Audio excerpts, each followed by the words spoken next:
வணக்கம், welcome to Thanjavur சமையல். தூதுவளை ரசம் எப்படி வைக்கிறதுன்னு பார்க்கலாமாங்க. அது செய்கிறதுக்கு ஒரு கைப்பிடி அளவு தூதுவளை எடுத்திருக்கேன். அதை நல்லா கழுவிட்டு கூடவே 10 பல் பூண்டு, 1 டீஸ்பூன் சீரகம், 1 டீஸ்பூன் மிளகு, கொஞ்சம் தண்ணி சேர்த்து இதை நல்லா அரைச்சி எடுத்துக்கலாம்.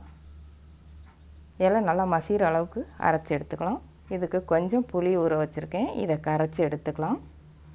ஒரு தக்காளி, அதையும் மசித்து எடுத்துக்கலாம். இப்போ ரசம் வைக்கலாம். வைக்கிறதுக்கு 2 டீஸ்பூன் எண்ணெய் நல்லா சூடானதுக்கப்புறம் 1/2 டீஸ்பூன் கடுகு, 3 காஞ்ச மிளகாய், கருவேப்பிலை, மசிச்சு வச்சுருக்க தக்காளி சேர்த்து இதை நல்லா வதக்கிக்கலாம். தக்காளி கொஞ்சம் நேரம் நல்லா வதங்கணும்.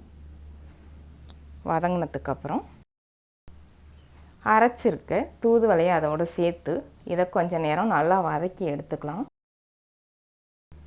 இலையை முன்னாலேயே வதக்கிட்டு அதுக்கப்புறமும் அரைச்சிக்கலாம். 2 மாதிரியும் செய்யலாம். இப்போ இது நல்லா வதங்கிருச்சு. வதங்கினதுக்கப்புறம் கரைச்சிருக்க புளி அதோடு சேர்த்து இப்போ ரசத்துக்கு தேவையான அளவு தண்ணி சேர்த்து 1/4 டீஸ்பூன் மஞ்சள் தூள், தேவையான அளவு உப்பு சேர்த்து இதை கொதிக்க வச்சு எடுத்துக்கலாம். நல்லா இந்த மாதிரி கொதிக்கணும்.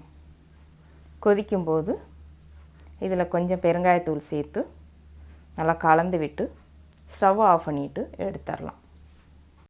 அவ்வளவுதான். சளி இருமலுக்கு ஏற்ற ஒரு ரசம். சாதத்துலேயும் சாப்பிட்லாம். நீங்கள் சும்மாவும் சூப் மாதிரி குடிக்கலாம். நல்லாயிருக்கும். செஞ்சு பாருங்கள். வீடியோ பிடிச்சிருந்தா வீடியோ ஷேர் பண்ணுங்கள். தஞ்சாவூர் சமையலுக்கு சப்ஸ்கிரைப் பண்ணுங்கள். தேங்க்யூ.